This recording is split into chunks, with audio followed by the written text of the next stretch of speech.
What's up, FA Nation? It is time for another edition of 5 on 5. I'm Jen Piacenti, and with me here today is Matt Selz. Matt, how's it going? Oh, it's going pretty well. Had some snow here in Lincoln the other day, and but then it all melted. So it's just a freak snowstorm in April in Nebraska that tends to happen. It snowed here twice in May since I've lived here for the last 10 years. So wow, I've never had a snowstorm in May. When I lived in New York, snowstorm in April for sure. I remember during March Madness. Oh, but anyway, so you know how this works, right? Yes. 5 questions. These questions may or may not be sports related, but you have 5 minutes to give me whatever you want to say in those 5 minutes, and you have only 5 minutes. However, if you don't finish saying what you're saying before your 5 minutes is up, you open the floor up to yours truly, and then I get to ask you whatever I want. So, are you ready? I am ready. Okay, let's get going. Number 1, Matt, you write all of our prospect reports at Fantasy Alarm, and they are fan-freaking-tastic. You guys be sure you check them out. I want to know, with the proposed new MLB season using some of the minor league stadiums, how does this affect the rookie class? And also maybe talk a little bit about how the MLB draft is going to be affected. So I think it will severely affect the rookie class and the lower minors. That might be an odd thing to say, considering the fact a lot of people don't pay attention to the lower minors and they only pay attention to, hey, this guy didn't get any time in AAA, so he's not going to be able to come up. Well, here's the thing. With the proposed, ideas floating around there of playing either everybody in Arizona or splitting it between the Cactus League and the Grapefruit League, the stadiums that they use, yes, are spring training stadiums. But here's the thing. They're not just used for spring training. They're also used for the lower minors in rookie ball leagues. They're multi-use facilities. So if the major league teams are playing in the minor league stadiums or spring training facilities, then guys in rookie ball and low A and even class A for the Florida State League are not going to get the chance to play in their normal stadiums. So they may not even get a chance to play this year, or they'll have to play, on the backfields of the spring training complexes or in nearby high school stadiums. But it's going to be an adjustment for everybody for sure. So I think it actually affects the lower minors a little bit more because their stadiums are going to be used. So now if you're in a dynasty league or a keeper league or you're looking at those long-term stashes, you've got to add about a year or so to the ETA of a lot of these guys because they're going to, even if they do play, it's not in the normal circumstances. It's not with normal routines. It's not with normal weightlifting programs in place. So it's going to stunt some of these guys' growths. And turning to the draft, they have the power to limit the draft to only 5 rounds, which, yeah, if we're gearing up for the NFL draft, you're like, okay, well, there's only 7 in the NFL draft. Yeah, but there's normally like 40 in the MLB draft. So shrinking it to 5 rounds would be akin to only taking the first round guy in an NFL draft, to give you an idea. That's going to stunt a lot of teams' development. Because there are a lot of teams that are small market teams like Tampa Bay and Pittsburgh and Minnesota and Arizona and Seattle and all these other teams that rely on getting prospects and building their systems up rather than signing the big ticket free agents, and only getting 5 of them isn't really going to help a whole lot of guys either. You can sign more guys as free agents for sure, but it's kind of a lot up in the air there. And for your Houston Astros, limiting the draft to only 5 rounds really stings with the penalty they just got for missing the first 2 rounds in an even shallower draft. So that's a bit unfortunate for everybody involved here. Yeah, what about on the flip side? Are there certain rookies that might actually get some advantage to this? Like now that they're expanding the rosters, or maybe now that they're adding, a DH, things like that. Like who's going to get a bump? Yeah, so there are definitely guys that will get a bump. On the flip side, a guy like Nate Pearson, speaking of AAA guys that might need time in AAA, he's probably not going to get any time in AAA. He'll probably get used because the first month of the season, they're using 29-man rosters as opposed to just the normal 26. And if he does well enough, he might kick another guy off the roster we didn't expect and just start playing full-time in the majors. And, he is one of the top pitching prospects in baseball. A couple of guys with DHs Certainly opens the door for National League teams who have guys who can hit but may not be able to field all that well. There's several of those. Like, let's say a guy like Gavin Lux, who, yes, he did come up with the Dodgers last year, but he's still a prospect. His defense was not all that good in the minor leagues. And in fact, that's my big knock on him, is that he's not a very good defensive player. Well, if you can keep his bat in the lineup and then go play a guy like Max Muncy at second base or Chris Taylor at second base and not take a defensive hit, his stock goes up. So there are plenty of prospects that you want to keep your eye out on who can swing a pretty good bat but may not have a defensive home in a National League system that are now valuable. What about someone like Joe Adell? Is he going to be making the opening day roster? I think he was. I think even if the season had started on time, I think he would have been their starting left fielder after like 2 weeks. And what about Wander Franco? Wander Franco is going to get delayed at this point. I personally was of the assumption that he was not going to come up even if it was a regular season. Okay. The guy's a stud. He's an uber prospect, but the Rays are usually really careful with their top prospects. I mean, it takes them a while to bring up guys. So I didn't think Wander Franco was going to make the run. Sorry, that was the 5 minutes. When the buzzer goes off, we just got to stop no matter what we're doing. So kind of a bummer. And I have a very ladylike buzz. Yes, yes, you do. All right, so you did great on that. Let's go on to question number 2. For those of you guys that don't know, Matt has 2 beautiful daughters, young girls, and so I'm assuming that you're going to have a definite answer for this question. What are your top 5 Disney movies? Timer starts now. So I do have a definite answer for this one. We got Disney Plus the very first day it was available, and it's been on almost every day in my house since, because yes, I have 2 young daughters. I also have a wife that loves Disney. I myself like Disney. So yeah, it's just been on. If you caught the Family Times podcast a couple of weeks ago, we talked about our top 7 movie badasses for our Alarming 7 segment. And my number 1 movie badass also comes from my favorite Disney movie of all time, which is Mulan. She's just a really good role model for young girls, aside from the faking as a man part of the whole thing. But she does do it out of honor to save her country, and she's better than a lot of the dudes who are in the army and does a very good job of saving the country. And then even when she's found out, she comes back and saves the emperor. So I like Mulan. That's my chalk play there. Toy Story is number 2 on my list.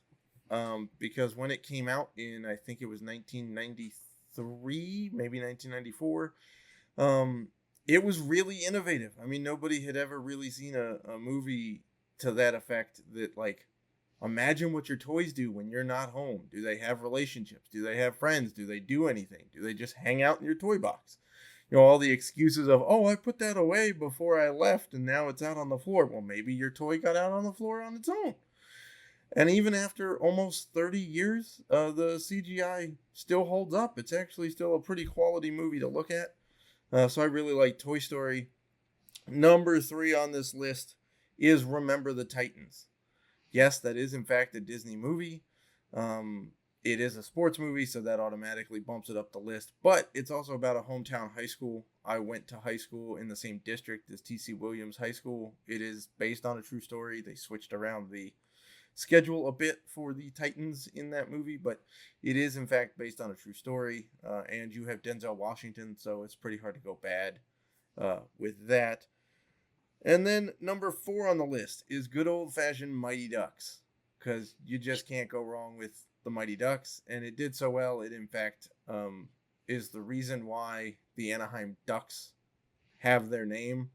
The actual NHL team are named after the movie franchise, in case anybody was wondering. And number 5 is The Rookie with Dennis Quaid.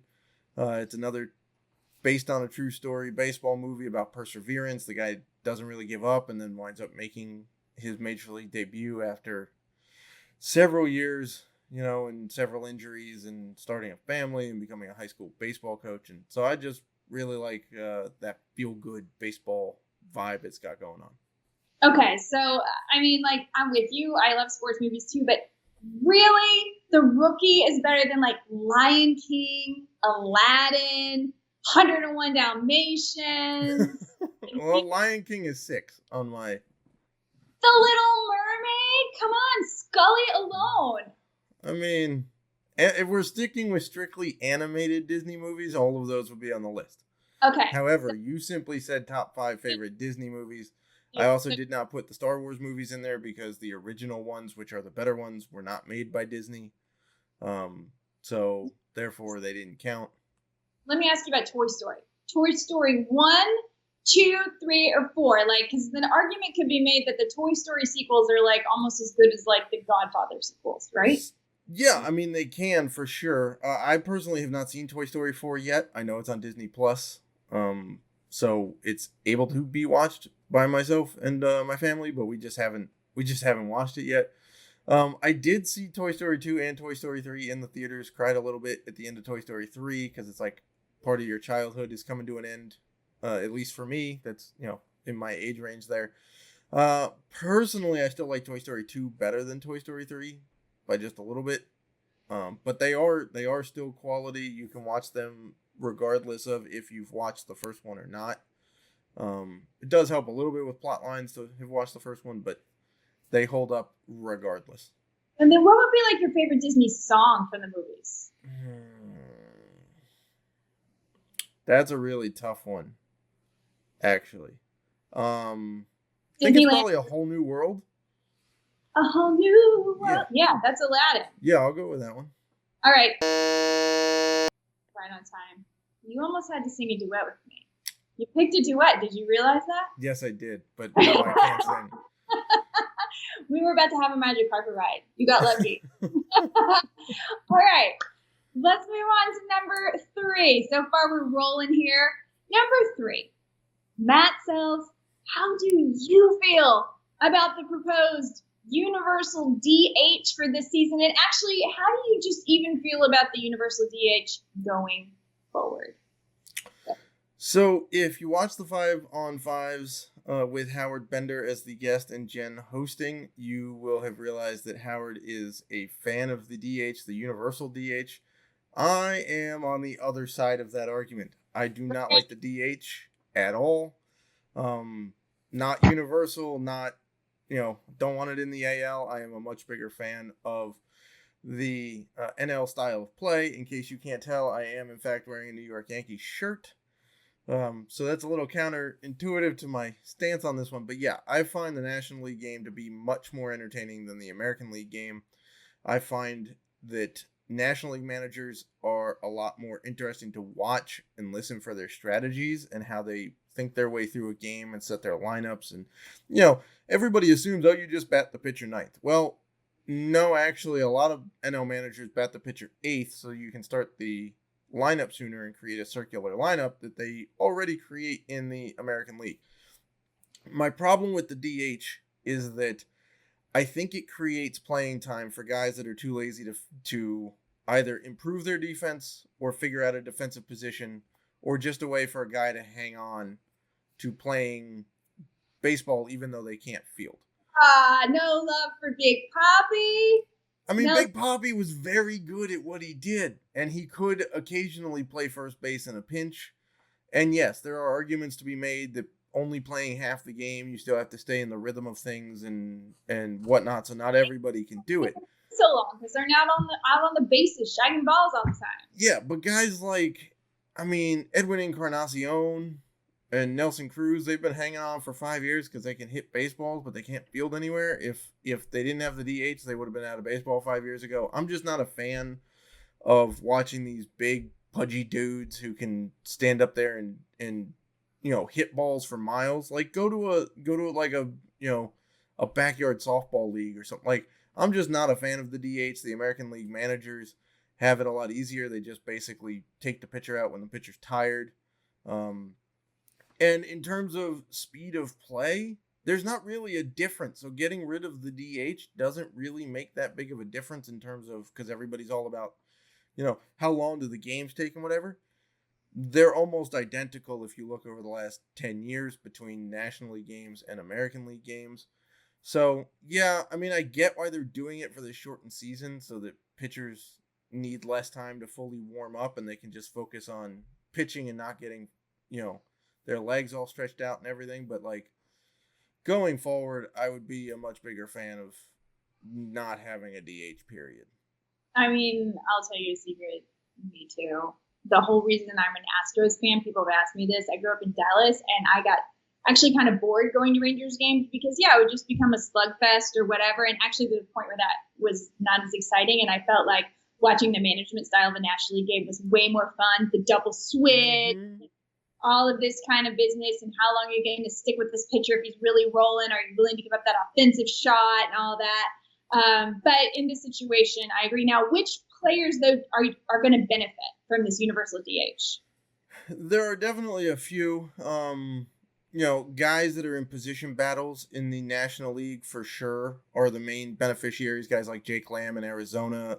Anybody trying to play second base for the Rockies benefits because now you can get their bat in the lineup.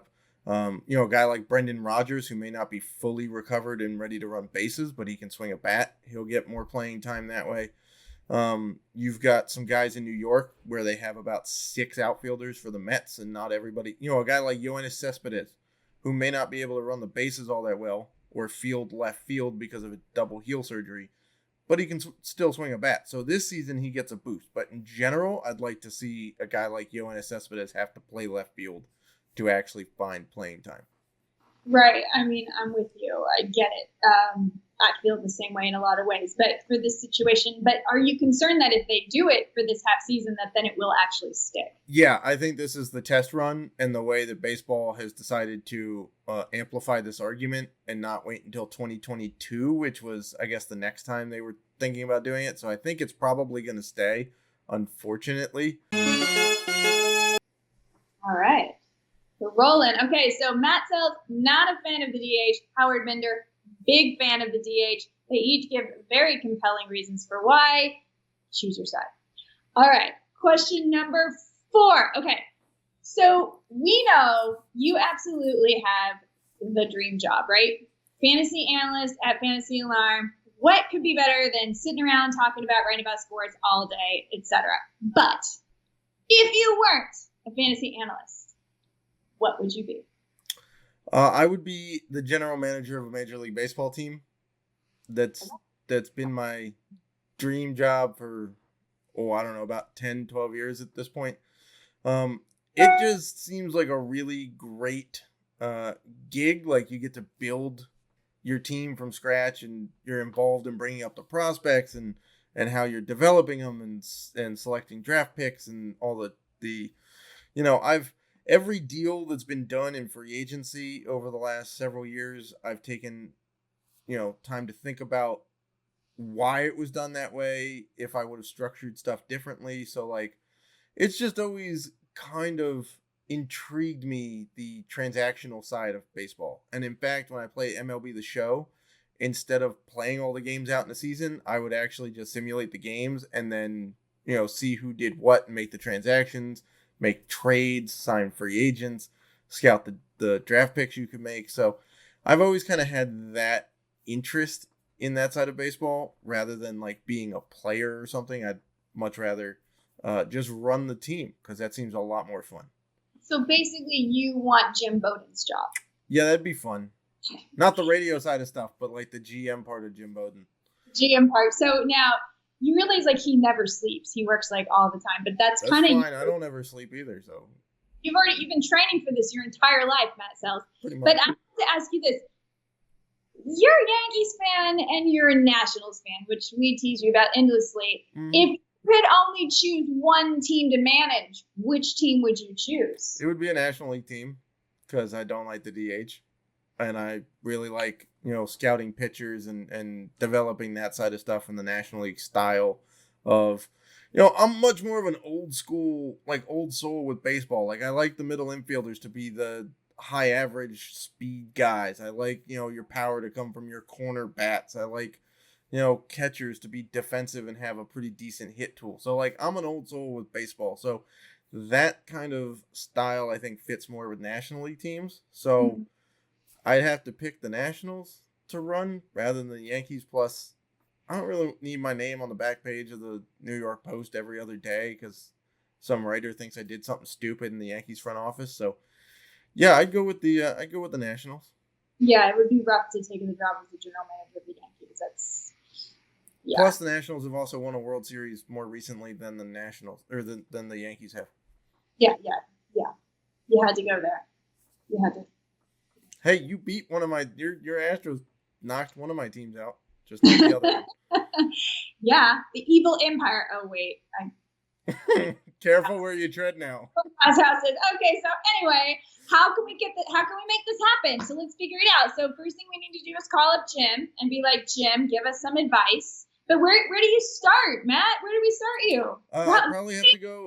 Just a little league team. I'd probably have to go to scout school first. Like, well, little league isn't the way. No. Well, I mean, I've coached little league. That was fun. But How'd like, you generally want to like have a scouting background is the fastest way to make it to a general manager at this point, with the way that baseball is heading. So I probably have to go to scout school, and to get there, you generally have to be sponsored by a major league team. It's a scout school. Yeah, they basically send you to like rookie leagues and whatever, and have you like learn what you're looking for, and you know, in terms of swing playing and how a guy can progress with various skills and, you know, whatnot. So after that, once you're a scout, then you know, actually become an area scout for a few different years, and then you can start moving your way up the food chain there, and is typically how it goes. All right. I mean, I think we can do that, right? So what do we want to do? Like a 3-year plan, a 5-year plan? Oh, it's going to take longer than 5 years to become unless you know somebody like Theo Epstein knew the front office in Boston and got the GM gig when he was like 28 years old. And the guy in Milwaukee spoke the right language when they were looking for a GM. So he's the GM of the Brewers, and he's like 30 or 31 years old. So, you know, it takes a little bit, or you really have to know somebody that like. That's loser talk. That's loser talk. We can do this. We know people. I also would have to move from the Midwest because there's less players to scout here. So. Okay, well, there are things we can do. If you guys out there know how to help Matt become a general manager of a baseball team, please tweet him at Matt Selz or as a fantasy alarm, because I'm on a 5-year plan for this. I think we can do it. And sorry, that's the end.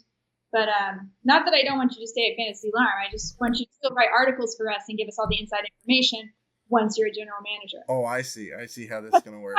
The real closer's going to be. That's the one I want to know. All right, Matt.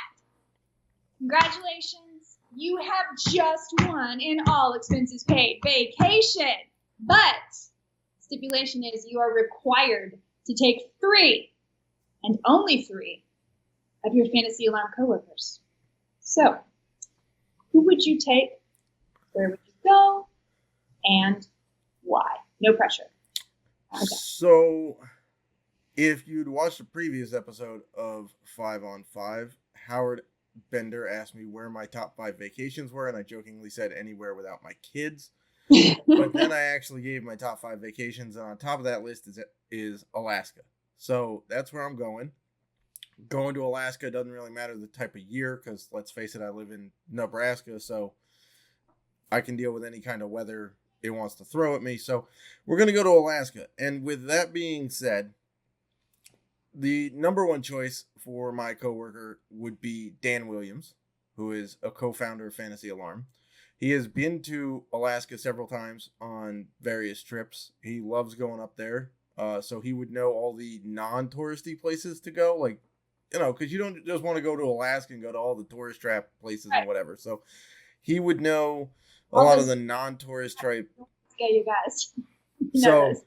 So he would know a lot of the non-touristy type places, and like, you know, where the best hole in the wall places to eat, and like, you know, hole in the wall in Alaska.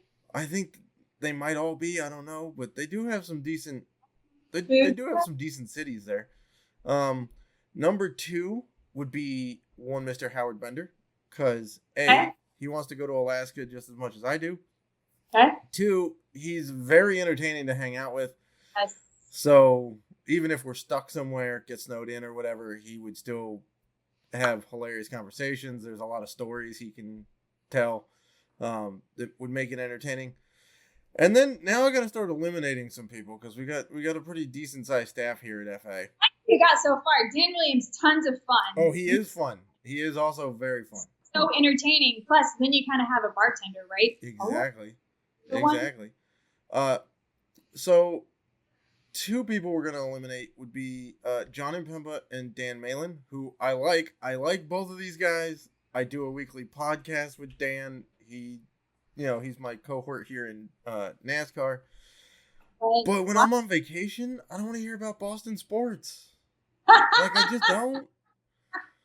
Like, it's just not a thing I want. Like, it's fun to jive back and forth with each other when, because I'm a Jets fan in football. They're both Patriots fans. I'm a Yankees fan. They're both Red Sox fans. So, like, during the season, it's really entertaining to go back and forth with them. But when I'm on vacation, I just don't want to deal with it. Third guy we're going to eliminate is James Grande. I love James Grande. He's awesome. Hung out with him a few different times. But he's a new dad, so I'm going to let him enjoy new dad time. And we're not going to take him on vacation and separate him from the kid. So you're saying he hasn't earned it yet? Like, no, I've put in my time here, so we're going to let him, enjoy the time with baby. So the third person I'm going to take is you, Jen. You are going to Alaska. I know you really want to go to Alaska. Sure. Yes. And there's always karaoke time. Yes. I have a feeling you're pretty good at karaoke. I'm pretty good at karaoke. And if the bar that we're going to doesn't have karaoke, the 4 of us would make a heck of a sports trivia team. Like, I don't think we're losing anytime soon with that. And also, you could probably fit your dad in the stowaway compartment, and then we have awesome homemade pizza. I bet we could, and I bet he would try to stow away, because how fun would that vacation be? We've got Dan Williams, the degenerate gambler, taking us everywhere off the beaten track, and probably leading up the sports trivia crew and bringing down a ton of money. Mm-hmm. Hal Bender, making me mojitos and giving, we'll call him Champ, Buddy. He loves that. Mm-hmm. He loves Oh, yeah, he does. Making us crack up. And then we'll be doing karaoke, and maybe my dad will even be making pizza. And Matt is the one that took us all on this vacation. So we'll be buying you drinks and food the whole time. That sounds like a win-win-win to me. I actually didn't even think I was going to make the cut. And I feel like, sorry, Impemba, Grande, but we're going on vacation without you. And I really appreciate it, too, because I'm an Astros fan. Well, we all can't be perfect. Yeah. This was awesome, Matt. Thank you for spending your 25 minutes with me. We do these how many times a week? 2 to 3 times a week? Yeah. We talk a little about sports. We talk a little about silly stuff. We talk about what is going on. And this was an awesome time. Yet again, if you guys out there have any ideas, questions you want to ask, tweet them to us. And don't forget to follow us on Twitter, on Facebook, and on, what else do we do? Oh, we're out there on Instagram. We're on Instagram. Yes. We're on Periscope. And of course, obviously on fantasyalarm.com, where we have stuff for you every day, making new strategies for you and more entertainment. So what we learned about Matt today, he wants to go on vacation to Alaska. He does not believe in the universal DH. He'd love to be a general manager of a baseball team, preferably in L. And his favorite Disney movie is Mulan. Can you love him anymore? It's Matt Selz of Fantasy Alarm. Thanks for tuning in, and we'll catch you guys next time.